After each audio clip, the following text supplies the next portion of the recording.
All right, folks, this is Michael Farnham with Accuvant, and I'm here with David Brown at the Texadelphia Cafe in Houston, Texas. And first thing we want to show you is this cool sign. Warning, do not leave your valuables in your vehicles. We are talking about security today, so that works pretty well.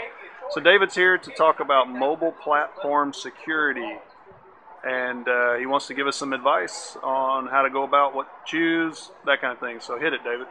All right, so when people come to us and they're asking about mobile device security or mobile platform security, however you want to phrase it, they're looking at it from three different approaches right now. They're primarily looking at it from a control perspective.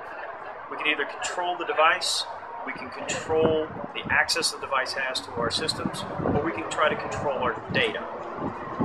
And there are different methodologies that are going to apply these different control scenarios. There are different tools that apply to each one of those scenarios. Mobile device management technology, or the tools that are out there now, are just one of the newer ones that are applied.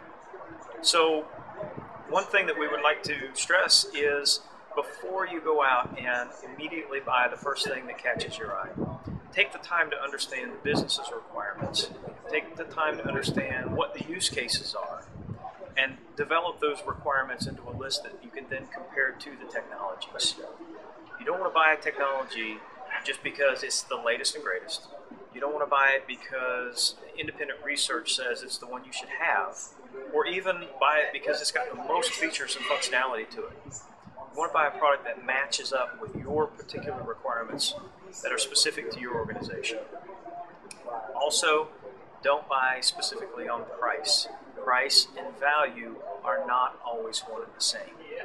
So the cheapest tool may not be the best fit for you. It may not give you the most return on investment. Okay. So do you, without getting into specifics obviously on the products, what are some of the things you would hit first? Is there a particular business need, or is it just across the board whatever you need specifically? So the particular business needs, again, there are some functions that most people are looking for, and the sign kind of highlights one of them. One of the biggest risks to mobile devices is the device itself being stolen. So if the device is stolen, it's a matter of you've lost a small piece of hardware.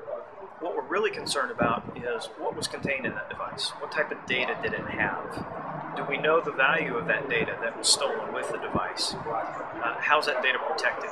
So we're looking at things like DLP to identify what's on the device, or even better, not having any sensitive information on the device. We're talking about encryption, so if the device is stolen and it does happen to have data, but we're not so worried about that data getting out of the wrong hands. Containing and segregating corporate data from personal data. If we're doing the bring your own device to work approach, how do we ensure that if someone leaves the company that we can claw back the data that belongs to the company and leave their personal data on their personal device untouched? So these are some of the initial concerns that are coming up around controlling that mobile device. It's all going to be different based on the scenario of, are we going to provide the device from a corporate standpoint, or are we just going to let people bring whatever they want to work? Are you seeing a trend in the bring your own device to say we're going to offer a corporate device, or is it kind of half and half? What are you seeing? It depends on the environment. Some environments, in one instance, we've seen a customer who's actually gotten rid of all the laptops for their sales force, and they've given them all iPads. Okay. In another case, the primary access requirement is for email.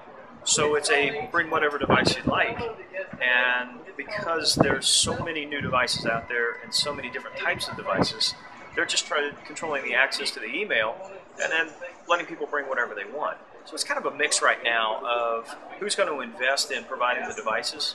If they can invest on an iPad for $400 rather than giving somebody an $800 laptop, and they get all the functionality they need for their job, why not? Yep. All right, David, we really appreciate it, man. Thanks for coming down and talking. Thanks, Mike. All right.